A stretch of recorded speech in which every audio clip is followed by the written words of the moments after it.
You ever pooped your pants? One time, that's all. One time? Yeah. It happens. I drink too much soda pop, Coca-Cola, Diet Pepsi, Sprite, And it's just, Dr. Pepper. I drink all at once. did you think it was just a fart or something? And then I got a stomach ache, and then I got to poop my pants. I got stomach ache. I Yeah. drink too much. I got stomach ache. Right. Poop my pants. And you just, Poop my pants. you think it was a fart or something? Yeah, I think You thought it was a fart? Fart, yeah. Yeah, I know what you mean. So I wash them off, take a shower, wash the clothes, and then clean up the poop. Yeah.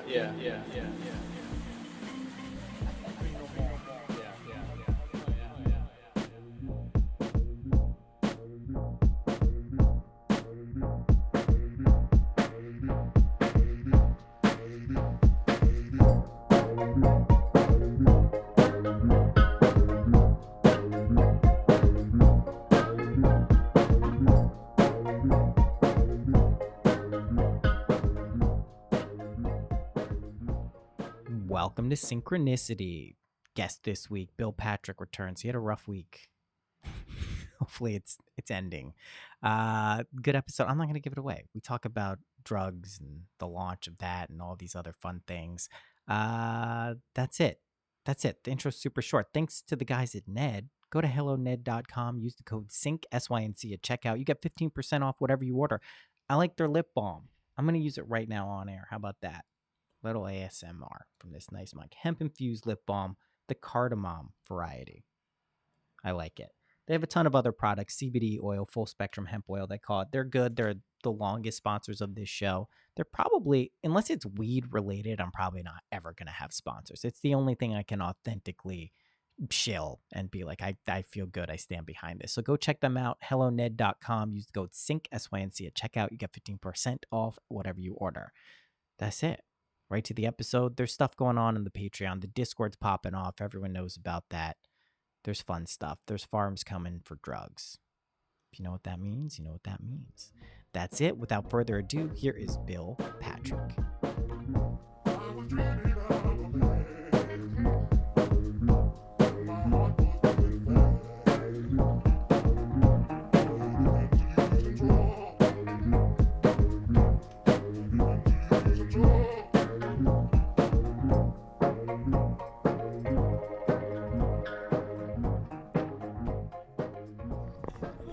How much? More? What? Were you more than? No, it was less. It's just the pressure and the angle. We're recording. Yeah, it happens. Has that ever happened before? It's never happened, and I was immediately disgusted with myself. It could happen to anyone. I feel like Eli could have probably done that. If it was There's no way Eli. They're not that strong. No, it was. I was disgusted with myself. I was like, "You fat fuck! Did you just break the toilet? Did you just really? Did the toilet seat just crack?" Just the seat, though, not the whole toilet. No, the seat. There's a crack. There's levels. The toilet is that's like you got to get carted away in an ambulance. Yeah. No, the seat cracked, and what material is it though? I mean, I feel like it's plastic or plastic. something. Yeah, I don't think it's like indicative of any like horrible, disgusted with yourself. I think it's just a cheap toilet seat. No. I mean, I'm sure it's cheap, but I'm That's still never disgusted with it. No, it's like a weird moment. Yeah. It is a weird moment. Like I said, I immediately weighed myself. I was like, "How fat are you, you fucking pig? Like, did you really just break the toilet? Like, do we need to go on a serious diet?" Yeah. And I'm less than 200 right now, so I'm like, It's that fine. shouldn't be happening. It's just one of those signs, I guess, from you. No, it's just an ongoing shitty thing to happen in an already shitty. And you couple marked of the weeks. downward slope when the cop shut down your 3-track Amazing set headed for the. I mark it when the Knicks were eliminated Oh, from God. the playoffs. Shit, man. You got to root for a better team than the Knicks then, man. No way, the Knicks did great. I know there's probably 2 people listening to this podcast that actually There's care really about sports. the Knicks. There's really? real sports fans. Yeah, it's weird. Okay. Yeah, there's a lot.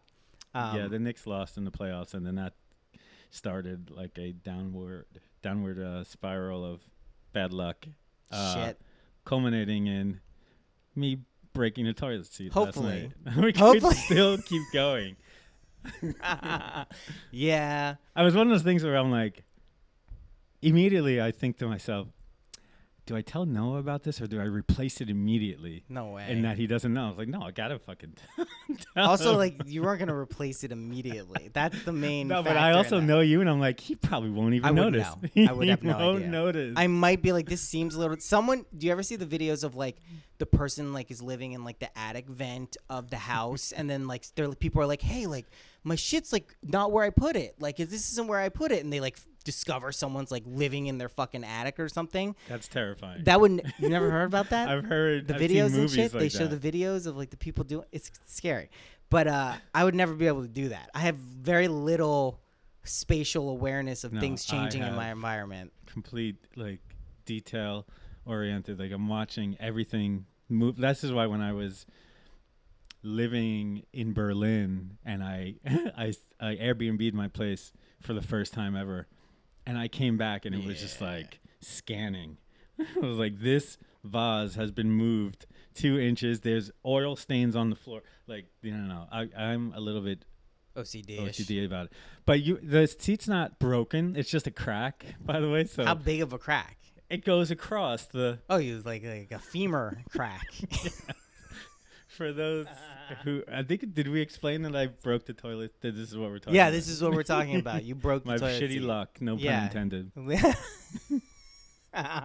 Yeah, I mean, But let's That talk happens. about the big kick in the nuts, which was what? which was me losing $6,500. Oh, on drugs.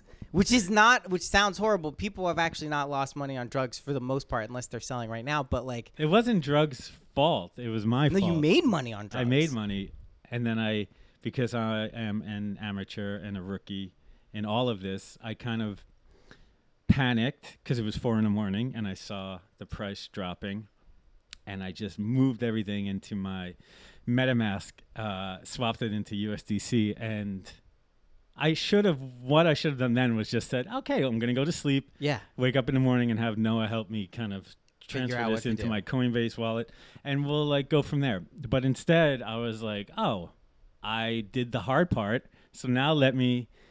I'm a crypto Yeah, hacker. I know exactly what I'm doing. Let me I'm just. an expert now, so now that I figured that out, obviously I could just get. But then, I'm an idiot, so I was like, oh, USDC that could drop by 8 a.m.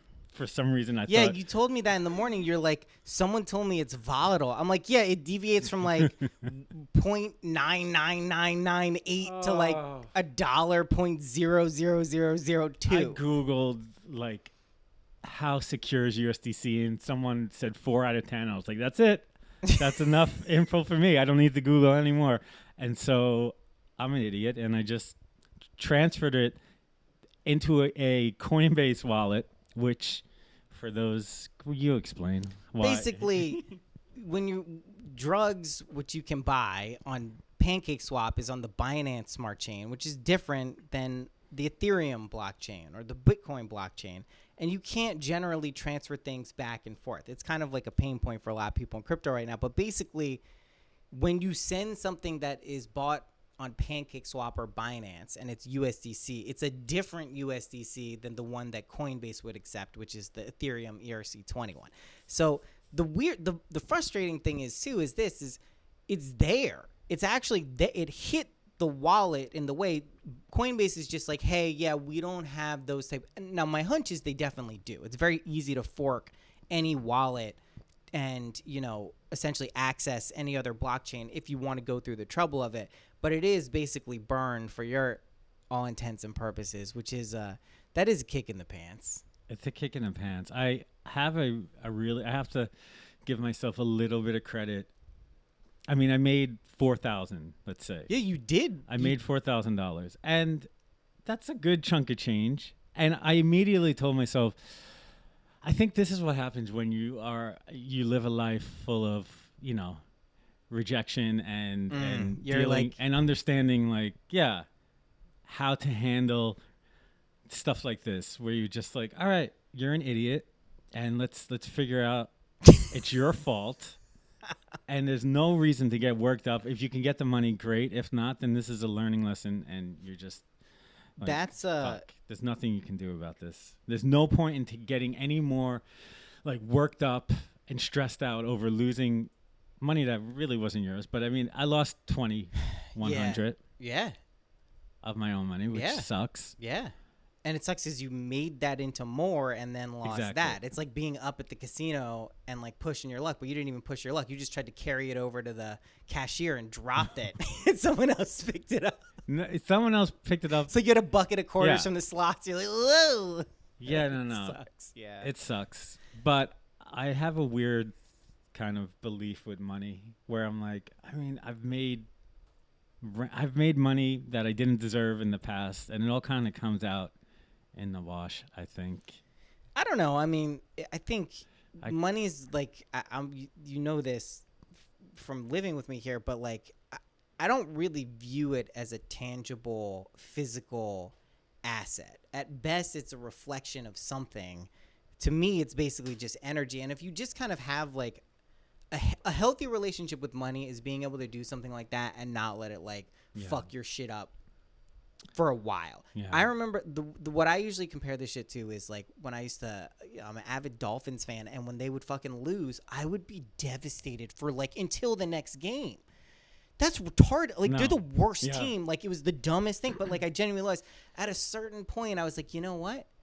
I'm cool. Like, I'm cool. That's not gonna affect me no matter what. And I noticed when I kind of really started to embody that mindset, at least they weren't as bad. Like, they weren't like the more I cared and like was upset by something, Yeah. that was like when they were 1-15. Yeah. The less I cared about it, there seemed to be, I'm not saying that's exactly what's going on, but there is a relationship between kind of how you take hits, how you take gains too. Like, I would say this wasn't actually so much an issue of you losing money. If you look at it, it's you didn't know how to handle making money. That's what happened. Yeah, exactly. That's what happened because Yeah. you literally had made a lot. You could have just kept it there. You would have made that, but you kind of freaked out. There's both learning lessons in all of this. And for anyone who like wants to make a lot of money from maybe not like a ton of capital, you need to learn both of those lessons, because if you want a lot of money, guess what has to happen? You have to make a lot of money. Yeah. And you need to be prepared for that kind of psychologically and energetically. But I think so. psychologically also, like, you have to have a healthy, if this makes sense, a healthy relationship with disappointment and understanding that disappointment is going to happen in your life. For sure. And when it happens, it fucking stings. But I've had enough of it to know, like, you try not to let it be like, now this whole week, of course, I'm exaggerating the fact that it's just snowballing into, because it also, I had, like I said, we touched on it briefly. Yeah. I had a gig. The gig, yeah. And I prepared like extensively and tried to put together, because my last gig in New York last month didn't go so well. For me personally, I felt like I wasn't prepared. I felt like my set was just kind of all over the place musically. I had a lot of new music. And for those of you who are, I don't know, DJs or musicians, when you have like, I guess, when you have a lot of new music and you have to perform. Yeah. In the past, I was touring, and so my preparation was the gig the week before or whatever. And you that, can weave it in. and you can, yes, and test it out. Yeah. Now I've had 3 gigs in a year, so I'm not familiar with Totally. the music. Totally. And so you really need to prepare, because what happened was I went up, I DJ'd, and the music tempos were all over the place. The transitions were a mess. And listen, 90%, I'd say 98% of the people in the crowd had no fucking idea. And we're course. like, at the end, we're like, you were amazing. Wow. And I was like, no. I was terrible. It was a disaster. I Yeah. need to do better next time. Well, they like the songs. Maybe the technical Yes. aspects could have been cleaned And then to top it off, there was like a legendary, iconic DJ that you blew it. that played before me, who told me, I'm going to stay and listen to your set. I can't wait to hear what you play. So that on top of was just like great, perfect. So this set, I was like, I'm preparing. I'm gonna come in and really just like, for the first time in many years, have an idea of what tracks go together nicely. I downloaded a program where I could mix internally, blah, blah, blah. Long story short, I get up to the gig. The people playing before me were amazing, Morgan and Obi. Setting the vibe, outdoor venue, super nice, beautiful day. The vibe was perfect. I get up there and I mix 3 tracks and everything's going great. The Flawless. tracks, flawless flow. There's like a super great vibe, and then the promoter comes over. The police are here. You have to shut the music. And I was like, okay. I finally put in hours of preparation, and now I played 3 tracks and it's over. So that level of disappointment, actually, you have to take a deep breath, and it stuck with me for the whole night. I got to play inside in like a little club, but it was different. It wasn't it was dark. It was sweaty. It was like a completely different vibe. I did my job and whatever, but I was disappointed, and it still stings a bit until I guess the next gig. But yeah, that sucks. That type of stuff. If you're like, preparing and creatively trying to, or excited about something. So yeah, it's been a shitty couple of weeks. It's not great. I gotta say, it's not great. It's fucking hot and muggy. I'm sweaty. It's gross. I'm changing my clothes twice a day. I'm taking 2 showers. I hate this weather. It's not good. It's not Fuck, good. No one likes it. And everyone in the winter is always like, when I tell them I love winter and I think it's my favorite season, fall and winter, and people are like, "Are you crazy?" Like, no, this is a perfect example why I like winter. People go to Miami, which to me is like, I was like, maybe for like a few days to like experience that. Like, I remember we went to the Bahamas and that was nice for like a few days, and then we were like, "Fuck this, we want to go." Like, I don't know. I like winter, I think, more than I give it credit for. I don't like being cold, but at least you can fix that problem. There's nothing you can do when it's super hot and you can't cool it down. Wow, I went to Mexico a couple weeks ago, and I went down to Puerto Escondido to visit a friend, and I would let everyone know, do not go to Puerto Escondido, this area of Mexico, in May. It's the worst time of year. It's fucking boiling hot, so humid. The insects, the bugs start to come out, and the bugs are fucking tremendous. And it's also the beginning of the rainy season. So it was the worst time to go. This probably started, actually, the downfall of shitty luck. So day 1, thunderstorm.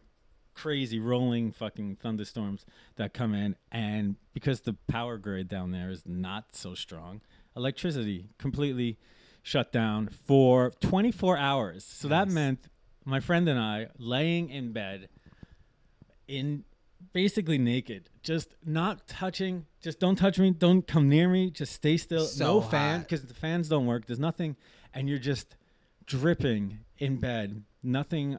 It's the worst, most uncomfortable. And so I tend to be a little bit I could become a diva quickly if I'm uncomfortable. I get it. Because I'm 44, and I just feel like, I want to be comfortable. I don't want to be living. I've always been like that. Yeah, I literally can't. Once I hit my heat breaking point, I'm literally the worst person to be around. I'm like, fuck this. I don't care. I lose all composure and sensibility of social awareness. I'm just like, this needs to be relieved immediately.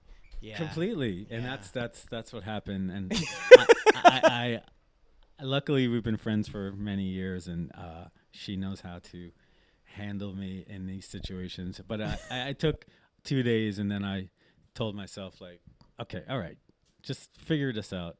You're going to have to be here for another week. Hopefully electricity comes back, and pull it back a bit. Try not to be so much of a fucking gringo diva. I don't know. I don't think I could overcome that. It's truly like, I try not to put myself in situations where, I knocked the moonstone. That's bad luck. I mean, the moonstone.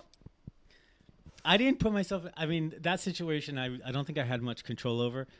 Granted, I knew it was like a little kind of third world town, a surfer town.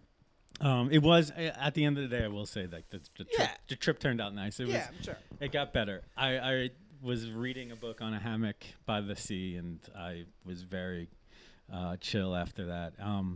But yeah, it's uncomfortable. It's really interesting to push the threshold of like, where do you break when Mine's it comes very to low. comfort? Mine's and super low. Mine's very low. Like, I know that about myself, and I think that's why I'm very grateful and appreciative that I can live most of the time in an environment where like that threshold isn't even tested. But yeah, yes, I mean, like, it's true. Like, there's just a point where it's so fucking hot, you just an asshole. Everyone turns into an asshole, and it's like, yeah, I get it. yeah. It's just- See, I don't think cold does that. That's what I'm saying. cold, you're just trying to survive. I feel like Yeah, it doesn't turn you into an asshole though.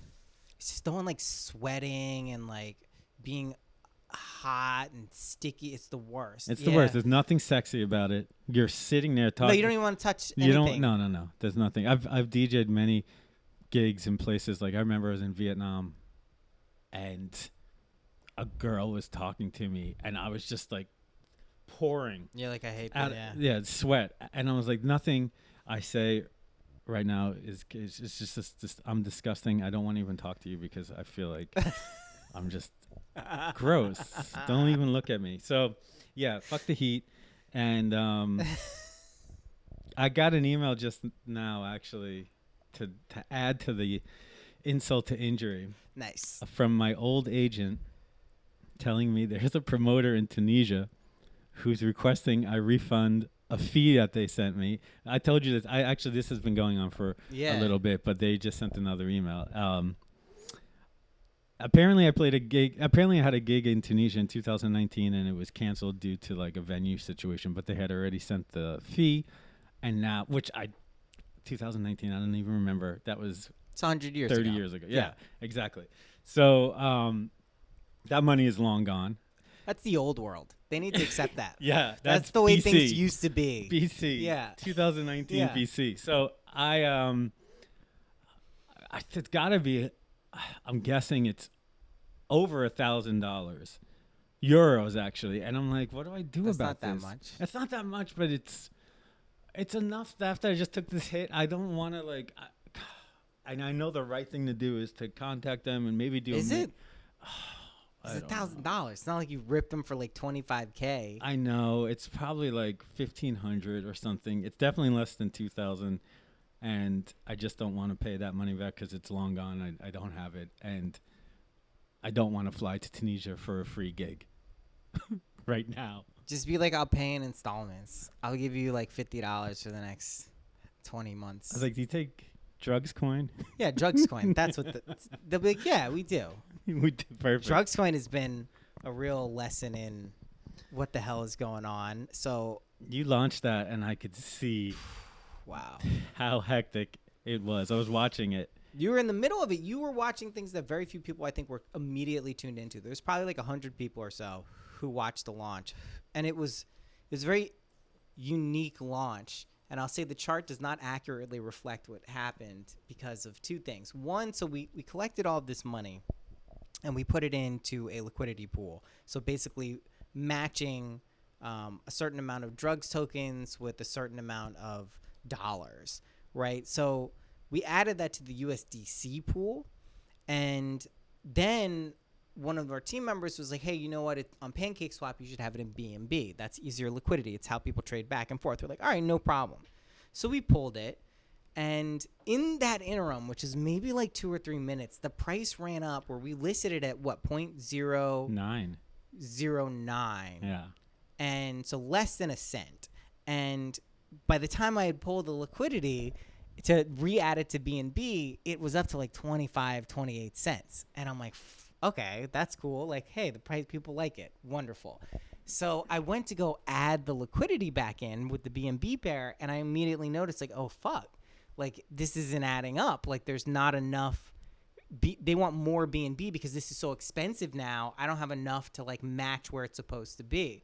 So I was like, shit. Like, what do I do? And I literally just kept asking my team, full transparency. I was like, what do we do? And no one had an answer. No one. And I'm like, fuck, I got to figure this out. So it's like, all right, if I understand this correctly, I have to make this number equal this number so we can add the same amount of liquidity. Because I knew and the first thought is like, did I lose everyone's money?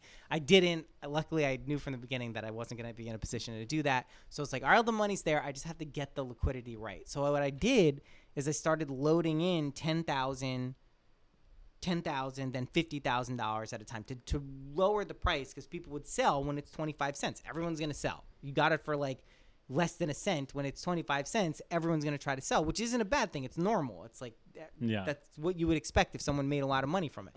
So at that point, the price, I'm bringing it back down to parity. I add the liquidity. From there, this is where the question comes in, and I've been thinking about this, and I brought it up to everyone who I've mentioned this to, is I don't know if I prevented bots from crashing this coin and like totally screwing the liquidity by driving the price up at such an astronomical amount that like it would have been impossible for people to like not take profits and lose money. So basically like a pump and dump. Or did I prevent the price from going up to like a stable place that's higher than where it is now? Because it looks like, from anyone who doesn't know me and wasn't following this coin, what it looks like is, hey, we just invested in something. 2 minutes after this thing is launched, all of the liquidity is pulled. Totally. And they've been talking about how it's locked and everything else. Totally. So I thought to myself, wow, this is a bold fucking heist that he just pulled, but there's no way he did this. Yeah. So then I was like, immediately, that thought crossed my mind for like a millisecond. But then I thought, maybe somebody hacked and somehow took all the liquidity, took all the money. Too. No, I was pretty secure. I was confident about most of I wouldn't have launched it if I thought there was, like, people, just to be clear, can lose money by investing in something and selling when the price goes down. There's nothing like, that's a real risk of any investment. But I knew that there was no like scams. There was no rug pull. So anyway, what happened is it launched. It's sitting like 30% below what it listed at. And I think that's primarily because there were some big people who had a lot of money invested in it. And, like 5 times the amount we put in, and which was a significant amount.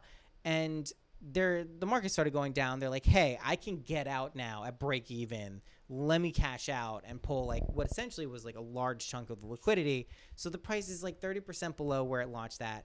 I keep buying a little bit. There's more buys than sells.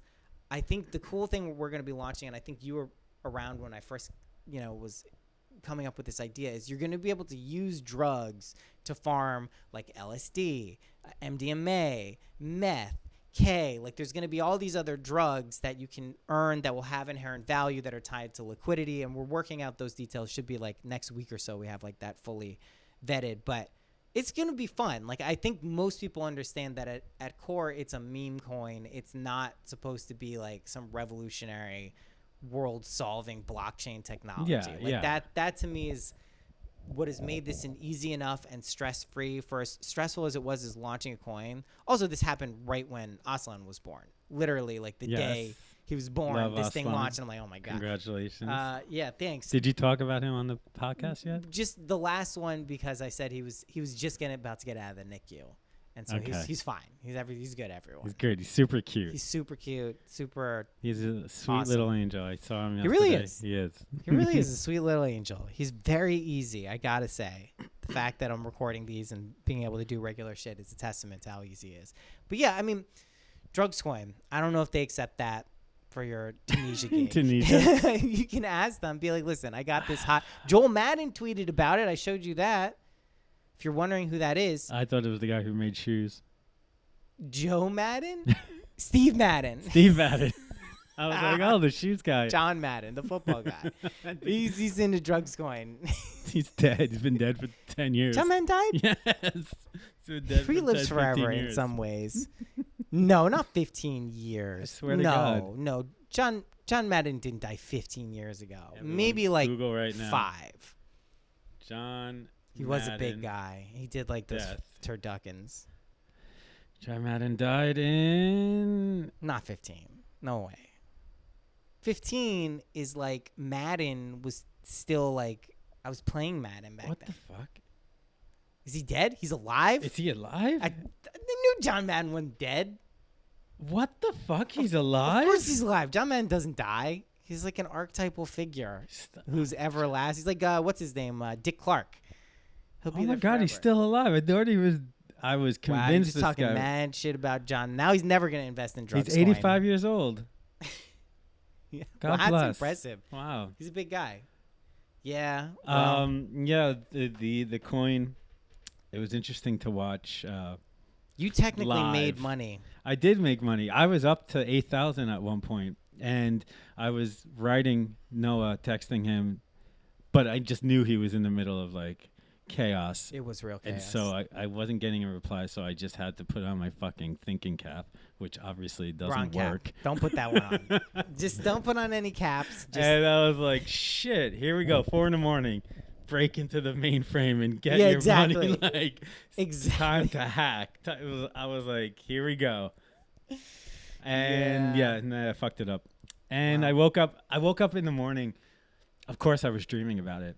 It like, Yeah. it permeated my dreams, and I in my dreams, the money was in my Coinbase account when I woke up, and I was like, yeah. And then I woke up.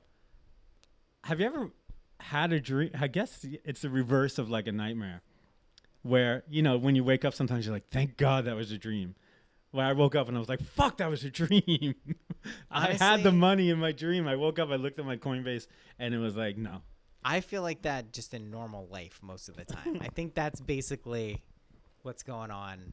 Is like, yeah, I mean, the money will come back in Yeah. a different permutation Sure. once you let it go. That's kind of what I've got accustomed to, especially like crypto is pretty good for that. It does come back in unexpected ways at various times. You've been burned Twice. 2 times. Twice. 3 times, you're out. Yeah, I know. I've thought about that. Do you know how many times I've been burned since 2013? I mean, 20. No. Like it's the price you pay. Like what you're giving up also when you're dealing with cryptocurrency for the most part is a bank or financial institution protecting your money. It's now your responsibility. That's the trade-off. It's not like it's a free exchange like, "Oh, everything is great. This solves everything." It's like now you're responsible for it. I 100% guarantee you will never send cross-chain USDC. Never. So, it's at the end of the day. I learned so much actually from you and from Alp, our friend who Yeah. actually drew it out for me like a kindergartner on a piece of paper. He's like, this That's a piece is of dough. Binance, this is Ethereum, this is Coinbase. He's like, these two don't work together. And I was Square like, circle. yeah, It doesn't square- go I in was like, circle. okay, I get it. He's like, and what you did was move there. I was like, oh, okay. I So love I'm not getting that. the money back, is what you're saying. So me no In get money? conclusion, you lost fucking all your money, idiot. Yeah, Yeah. I was mean, like, okay. I maintain that there is a possibility, given regulatory advancements, that Binance and Coinbase could theoretically come up with cross-chain interoperability for the exchanges in the future, which would mean that unless they're going in and wiping your wallet, that will always be in that wallet on the blockchain. You can go check that transaction ID and you will see it arrive in that wallet. It's just a wallet that you don't have access to because you don't. And this also brings up an important point for private keys and shit. If you don't have the private keys to your wallet, that shit technically isn't yours. Why can't Binance reverse the fucking transaction? Well, theoretically they can because it's centralized. The reason they can't is because you didn't technically do this through Binance. You use their smart chain, their blockchain, which So is fucking autonomous complicated. to some level. It's not fully, it's pretty centralized, but yeah, it's basically, it's there. It's like having money in a place under the couch that you'll never be able to reach, but it's there. Well, I'm sure there's a couple of hackers that listen to this. If you Some- want to get in touch with me No. and you know that you can get the money, I'll give you 20%. There's no, yeah, give them, yeah. I mean, no one's, Someone out there can gain access to it. Anyone that works at Coinbase that really wants that would to be cool. help a struggling artist out. Yeah. Yeah, Alp said there's no way Coinbase is gonna No. give you the keys to that wallet unless it really affects the market. There's $1 billion in there or something that's really Correct. gonna. But other than that, they're like, all right, sorry for your fucking loss. They don't chump." care. Yeah, I'm sorry. take your chump change and go fuck it. They tried to steal money from me, Yeah. BNT. Literally, I bring it up every time. They're not really to be trusted. They're like a bank. Yeah, they're like a bank, and they're like shady like a bank is. Yeah. Also, to buy, you should be using on the app Coinbase Pro, the trader. The fees are less from now on. Yeah, But are you paying a fee? on Coinbase Pro. Pro, yeah, but it's significantly smaller. I'm saying, are you what You can makes also it? set limit orders. I'm like, saying, are when you wanna paying a buy. fee to go for Coinbase No, Pro? it's free. Okay. Yeah. It's you have an account by default. I'm just having- gonna take a bit of a step back from crypto for a moment. After you take a little bit of a hit, I'm just like, all right, just Go maybe recover. maybe don't like get involved Plow for ahead. a little bit. Yeah. I'm okay. I'm good for now. Yeah, I don't think I've ever had that. I think the only time I had that approach was 2018 when it was just so fucking clear that like whatever had happened was like over for a little bit. You decided to take a step back. Yeah, I was like, I can't look at this every day. Like I'll tune in often. I had the server, so I was like pretty clued in, but like I wasn't like trying to figure out ways to like yield farm or like optimize my gains. I was like, all right, I just saw myself make a shitload of money. I cashed out some. I just lost more than I ever thought I would in like a few weeks period of time. Maybe I'll take a few plays off here, champ. But Yeah, I don't know that we're in that scenario right now. It's totally possible we are, but it just doesn't feel like that to me. And yeah, I don't know. Crypto, it's a motherfucker. Yeah, I also look at it as like I only got in October, and it's been fucking through the roof since then. So I was like, all right, you're finally dealing with reality, and it's obviously not going to continue to just go up. So just If you chill hold this, and- it will though. Yeah, I know. It will go up to a point Yeah. where you're like, wow, I'm glad that I held that. That's one of the cool things about it is over time. I think some of the people who've done the best with Bitcoin or any of these other things are people who buy genuinely forget for like Yeah. I made more doing that from 2013 to 2017 than any other strategy, just in terms of multiples. Like I didn't pay attention every day. I started paying attention when it was like $1,000. I was like, whoa, that's a lot higher than what I bought it for. But that tends to work for most people. It's just we do go through these kind of weird periods of time where it's like, hey, the more you kind of throw at this shit, the higher it goes up because we're seeing some transition. But yeah, well, you've been kicked in the pants quite a bit. in life.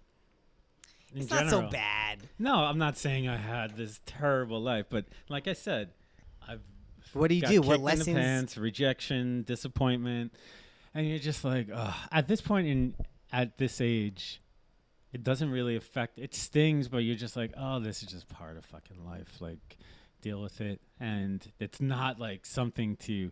It's not really life altering. If it was like my life savings, then I'd be like, fuck, this sucks. But, or if I was, I don't know, divorcing a wife and I had bigger issue kids and all this stuff I to did deal that. with. I Yeah, did you that. did this. It's And not you so bad. Yeah. You just do it. No, you just do it. Exactly. Also, I'm just feeling a bit antsy at the moment because summer has started. Yeah. And I want to like be active. I think because this is my first summer in America, because I was living in Europe for the past 12 years, and usually I'm kind of bouncing around, and maybe I know this is gonna sound really fucking prima donna, but like usually I'm in Ibiza on a Ooh beach. la la. Or just like How are you hanging gonna out on the cope? beach and seeing friends and doing stuff, and now I'm like, I'm getting a little antsy. I want to do Well, stuff. I want to Dreamland's see coming people. back. Dreamland's coming back, and I can't wait to do that. And now I'm reflecting on how much of a dick I sound like about being in Ibiza. But really, this was like, That's fine. There's nothing wrong with that. no, I always tell my friends, like, obviously when you live in Europe, jumping to Spain is like going to Washington, D.C. or Philadelphia. It's like a 2-hour fucking Yeah, little. it's easy. Yeah, it's easy.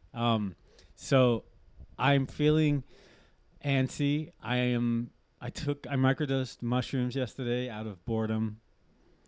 I took a little How'd acid that today. The mushrooms have an intense. These chocolate ones that we got They're always euphoric. make me feel a little bit like I'm on MDMA. Yeah.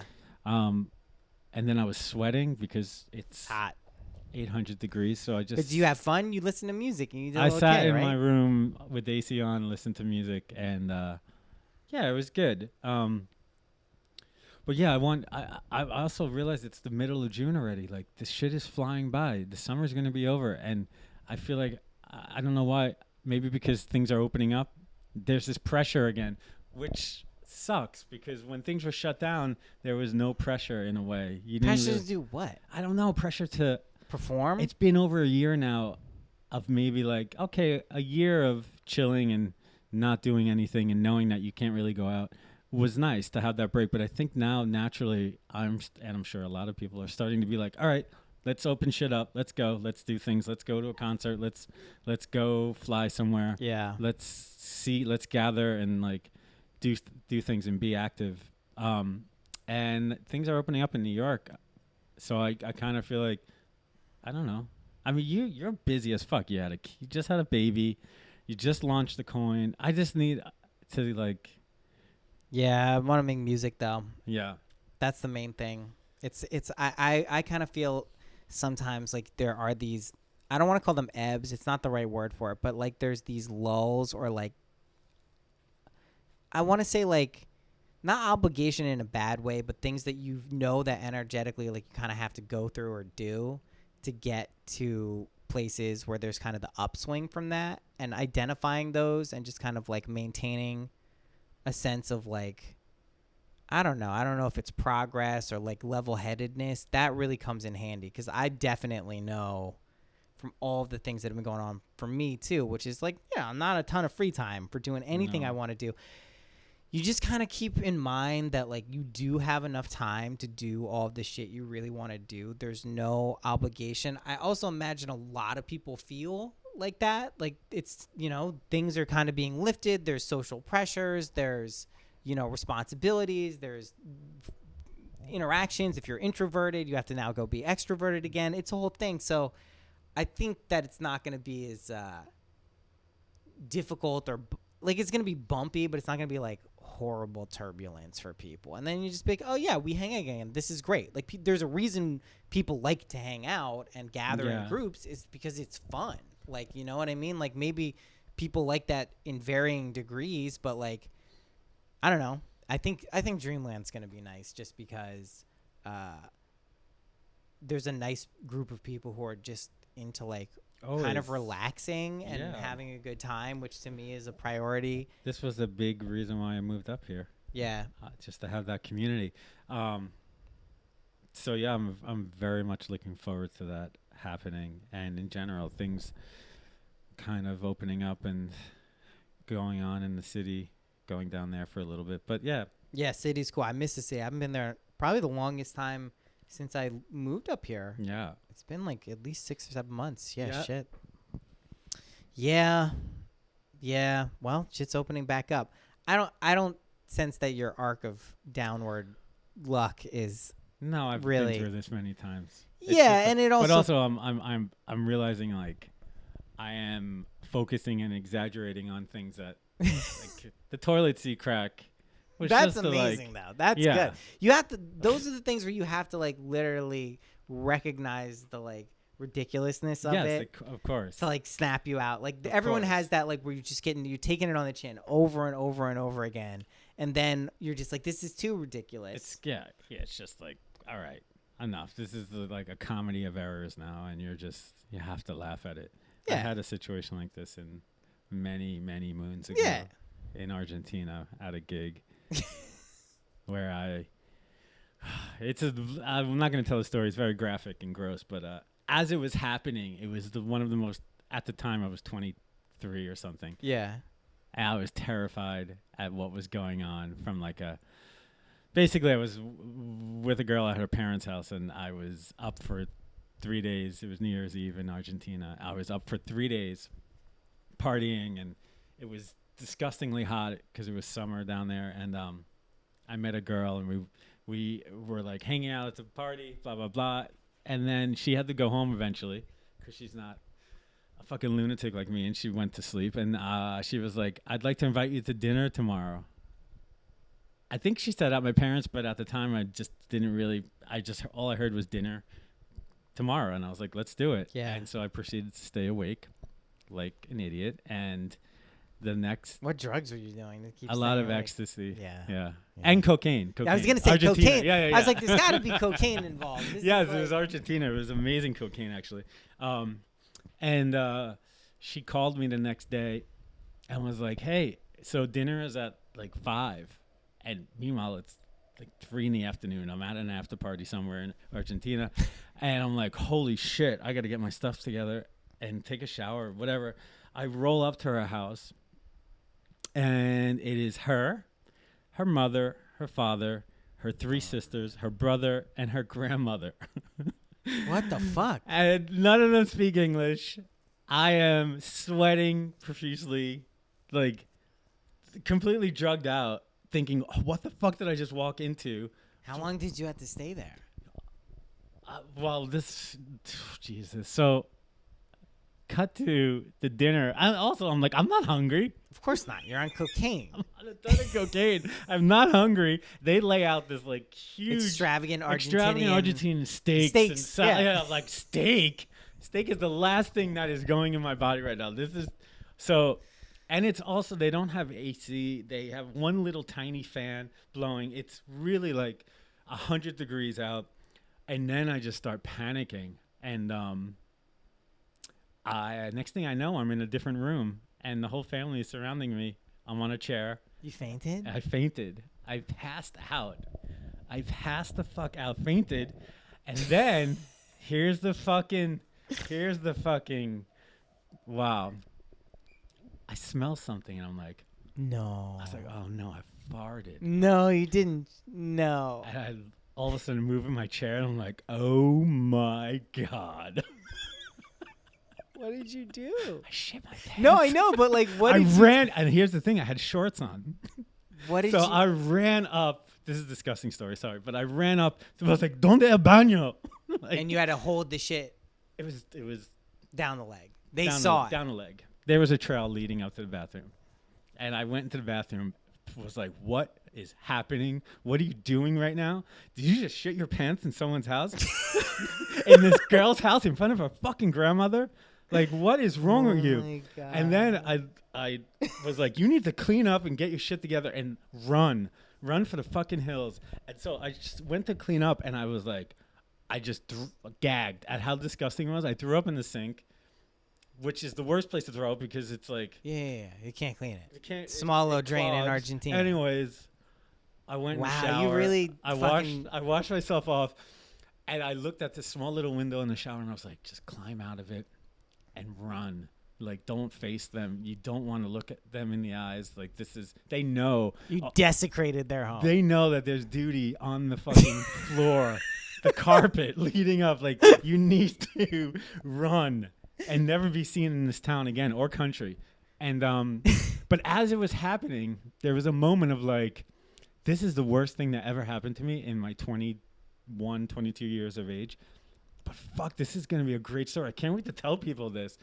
As fast forward 20 years, Wow. I'm talking about it on a podcast. But I told many friends at the time afterwards, and this was like a story they were like, gather around. You went out the window? No. Well, then insult to more injury, more insult to injury. She is knocking on the door, and she's like, "Are you okay? Are you okay?" I'm like, "Do not come in. Do not open that door." Puke City. It was disgusting. And then I finally, like, after an hour in the bathroom. Was it like diarrhea? Oh yeah, it was. Okay, it was all right. carnage. It wasn't like carnage. it wasn't though like a solid No, law. it was like 3 days of drugs, and it was Oh a God. crime scene. Jesus Christ. And I was like, I need some pants or shorts. And her brother, who was at the time probably 5 years younger than me and like 100 pounds skinnier, gave me a pair of soccer shorts that were like God. nut huggers. So I had to put these on. I come out of the bathroom just defeated. Absolutely There's defeated. no- Just like, don't look me in the eyes, like, please. And she's like, come lay down. I know you got sick. Lay down. Let me get you some water. And she took care of me, this angel. And I laid in her bed while I didn't look her parents in the eye. I don't know how. To be honest, I think I blacked out after this because I don't remember how I left. I was just so in shock, and it was one of these like, I could say that this was easily the worst, most kind of like, of all the years traveling and DJing and living life, this was the worst thing. Yeah, that what ever would happened be to me. worse? Like, it what's could- murdering someone? murder, Like, accidentally killing someone, maybe like get into an accident. But this was the worst, and this was at a young age of really dealing set with the the tone. yes, I mean, it set the tone. that is fucking insane. But that's the type of thing where you're like, how do I can't imagine any one of those things happening. All of them. all of them? I think, yeah, I mean, when you walk in there, yeah, I probably would have done the same thing. I mean, you just kind of try to tough it out and then probably just fuck. And this reminded me because the TikTok you just showed me, which The poop the perfectly pants. did you How about ever that? poop your pants? That's how you do it. And it happened to me once, and it was Never again. never again. I mean, I didn't have any control over that, but this was at the time traumatizing. And bless that girl's heart. I forgot your name, but you're somewhere in Argentina, and you are a sweet An angel who who took care and cleaned took up your care poop. of me. And I puke. apologize to your parents and your grandmother, because they were probably like, "Who the fuck did you bring into our house? Like, who's this fucking gringo that just like threw up and shit all over the place?" Yeah, that's not okay. I mean, It's not okay. I'm trying to think if someone did that in my house. I mean, I guess you would just be more concerned for the person than anything else because it's such a. No one would do that like on purpose. Like I no think- one's like so much of a mess that they're like, let me toe the line here. I really got to take a shit and puke, but I'm just gonna come over. I had no urge to shit prior to fainting. Trust me. It just I fainted. I lost control of my everything. And I will say I will also touch on the fact once again that I was 21 years old, which is somehow better than 41. Yeah, it's a lot better. If that's a story from like a week ago, You're that's like, not good. "Dude." That's bad. Yeah, you need to seek help. So, yeah, I guess this goes back to just knowing when something so bad and stupid has happened, where you're like, would some people maybe never tell that story and be like, let me lock this down, push this down, and never talk You about it have ever to. again? You have to. You have to be like, this is so embarrassing, and That's just weird ridiculous. to think that about. Do you you think have there to- are people out there Totally. who have had things like that and will Totally. never share it? Totally. So people who are so insecure that something like that would. I think the thing is that if you tell a story like that and you're already kind of like a bit of a weak person, you're gonna get made fun of. But I learned at a very early age, if I make fun of myself before anyone else can, It's usually a good. it's usually defense. like a good defense. But it's just It's basically also outrageous. I mean, like the thing is like there's no like you can't make fun of someone more for that. Like that is the most situation that you can be in. I mean, I only pooped my pants once and once out in the world. I was running with my friend and I hadn't worked out in like 2 years. I was like 20. And I was like, you know what? Let's go to the YMCA. It's like fucking 50 degrees and let's run around this track a bunch. 50 degrees. 50 degrees, cold as fuck. Okay. So like running around this track like a few times and like, after the third time, what I can only describe is like my body felt like it was shutting down. Like it just was like going into like some mode I didn't know about. I was like turned like pale, started feeling really queasy and weird. And I was like, I have to shit. And I had to like run to these bushes and just like shit like uncontrollably. And my friend was like dying laughing at me. He's like, what's the matter? Amazing. And I was like, I just had, and I didn't even feel bad about it. I was like worried about myself because I was like, what was that? Like my body just literally was like, yo, whatever's in you now is coming out. Well, this is normal with people who run marathons. You weren't running a marathon, the length of a marathon. were No, you? but it was like I was out of shape and running Yes. like around what to my body was probably the Boston Marathon. Yeah. Yes. Well, at least you had bushes. Yeah, it was, and no one was out there really except my friend because it was so cold. I would have But killed for a bush that day. yeah, yours is another level. The puking in the sink too. That's also horrible. So disgusted with myself and the situation and what I It saw. seems like a I good was like- place to go, but it's just the The sink? worst. Yeah, No, because it's it's the worst. there, and it's like. But the thing is, somehow I think I had taken a couple bites of steak, and that's what came up, which clogged the sink. Sorry, this is gross. It is gross. It is gross, but it is real. The like 8-year-old soccer shorts was really the Kick in kicker. the pants, Yeah, I was like, great. Wow. I've got these like little fucking Diego Why Maradona did she invite you to shorts. dinner with her parents? What is she thinking? I was 21. I would say she was probably 18. Okay, she thought you were And- gonna get married. No, this was like a normal thing in Argentina. She But lived with her parents. She lived with her parents. And I guess we had such an amazing time. She was like, please come to dinner at mine. And she probably said, Not on drugs. Preferably. yeah, preferably. She forgot to say that. With my 3 sisters. With my parents and Grandmother. and abuelita. Completely. I was Fuck. an embarrassment to her and myself most of all. But yeah. Well, I hope you turn your life around, Bill. I don't know if I could say that, but yes. Things got better. Yeah, and I mean, it's It just was only up from there. I do think like there's a lot just collectively going on now with people feeling like, what the fuck am I supposed to do right now? Should I be doing more? I want to do more. Not just even weather dependent. Like people don't even really know if they can be out. Like people are still wearing masks. You know what I mean? Like that's still a thing up here. They don't know like the level of socialization that's acceptable. So it's like, Yeah. and I'm saying this as someone who really paid. I wore the mask, but like I wasn't bound by the pandemic. I didn't feel like I couldn't go places and do No things. way. I was thriving. Yeah. Actually, So yeah. I loved it. I don't know. Maybe they'll bring it back for like season 3. Season 3. You know, there's got to be some. They said bird flu's coming now. Great. No, I was. I had openly talked about how I was really thriving in the pandemic. I felt like creatively we were It's good doing times. some good stuff. I didn't feel the social pressure of going out and making small talk or getting on a plane and having to like go to a gig and Yeah. deal with like a shitty situation there. And I was like, wow, this is great. So having said that, yeah, I am looking forward to getting Getting back out, out yeah. there a little bit and seeing like shortly after how I want to crawl back home Yeah. and not Sabotage go out. that and aspect of your life. And Exactly. yeah, I get it. Well, we'll see what happens. What else you got? Are you still doing podcasts? Oh wow, yeah, I'm a little bit disenchanted with the podcast. To be honest, it's another thing like you have to prepare for it.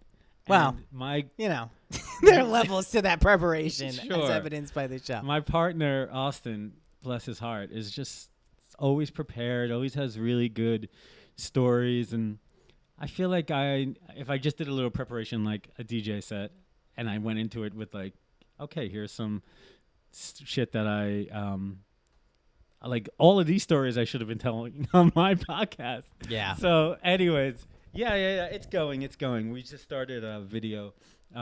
We just recorded video of the last one that Nice. go up on Twitch. Nice. And on Seth Troxler's Twitch channel, Dream Access. Dream Access TV? TV. And yeah, we're gonna see how that goes. But now that's another level of editing that I don't want to do. Like I don't want to edit video. I don't want to Who are like. you talking to? Yeah. So I think the thing is like it's with all this shit, you have to make it fit in to your life. That doesn't mean you don't change or like learn a skill or something to like make that mold be a little more like fitting. But like, yeah, like don't do shit you don't. It's completely unsustainable. Like there's a reason I don't add things to this podcast that I'm like reducing it just because if it doesn't fit in to like what I'm naturally going to have time and space for and energy for, that shit is never going to work. It just doesn't.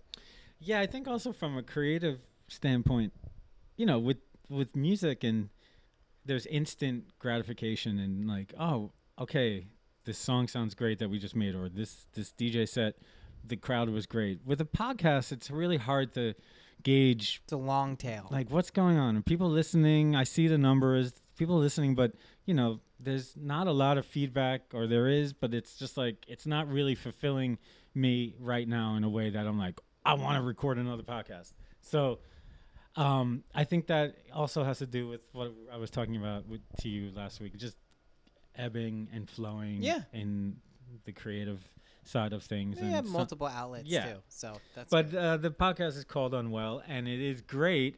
I just need to get motivated to do another one. Also, our schedules are hectic as fuck at the moment. Somehow It's hard. He's sometimes. working at the Soho House. The place that we record is the Fifth House, and they're busy now with events. So it's been hard to kind of get in there. But and I live up here. He lives in Jersey, so things are going to pick up though. Wow, really selling the podcast. Everyone, how's the podcast doing, Bill? It's doing great.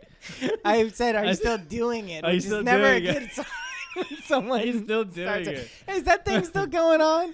I had someone ask me that the other day. They said, you quit podcasting. I was like, Jesus Christ, Right? fuck, all right. Wow, no one has said that to me about DJing, but I would imagine if that happened, I feel like it's come close. Oh, you Yeah. still DJing? You still doing gigs? Yeah, this, you Oh, know. wow. No, you're pretty active though. I gotta say for everything that's going on. Sure. It's not bad. And you have the radio show Chaotic Neutral, which you are pretty good at This- getting out regularly. This I have to be good at because it's a deadline, which I find Yeah, good. that when we made our hour-long Yeah, we had to set, finish we it, had a yeah. deadline, and it was like, okay, we need to finish this by this date, and so things. I guess I work better with deadlines. Maybe set some deadlines. Yeah. But yeah, the Chaotic Neutral on OpenLab.fm, and that is my radio show with like all sorts of music, and then I'm hoping to start this label, which I think the label idea started when we were really, in the studio making music and things were like flowing. Now there's been a bit of a hiatus, so the Yeah. label has taken I think we can Back get shelf. some solid work done this month because her mom is there with him like on nights, and like that's really to be taken advantage of. And it's like just even Yeah. like 4 or 5 nights. Yeah. I was also doing, I think from a work standpoint, I need to be better at like, it's the technical stuff, which I suck at, admittedly. Like I don't know how to get into Ableton and do all this stuff. And I think What program did you download for DJing for the set? Tractor, Oh, sure. Yeah. but that was for not DJing live. That was for internally at home listening to tracks. I gotcha. Yeah. But I felt like I was in a good. There was days where you were like gone, and I was on the on the synthesizer. I was It's just you playing gotta with the drum stay at it, machine, and is I the was truth. you got to stay It's at the it. whole thing. It's really not like riding a bike. There comes a point where it is, but it Yeah. may take you a few days to get back on the bike and like Yeah. learn it again. But yeah, it is I mean, the thing with like most what we would probably call successful musicians, they do that every day for the most part. Yes. For the most part. Even like pop stars, you're like probably like they're not that talented. Like that's their life. Like Yeah. they're pretty much serving that as a vehicle for how they're expressing themselves. It's good. I find when I have periods of my life where that's what I'm doing for like months, if not years at a time, is very fulfilling and rewarding. So I'm looking forward to that, being a bigger part of what's going on. I've been saying that for years, but I've also been like, getting divorced, having other kids, getting remarried, a lot of shit. I feel like those moves are probably done for the immediate future, at least. I feel confident in that. So, yeah, man, we'll get back in the studio. Good. I can't wait. All right. Good episode. Yeah. Thanks for having me. Yeah, man.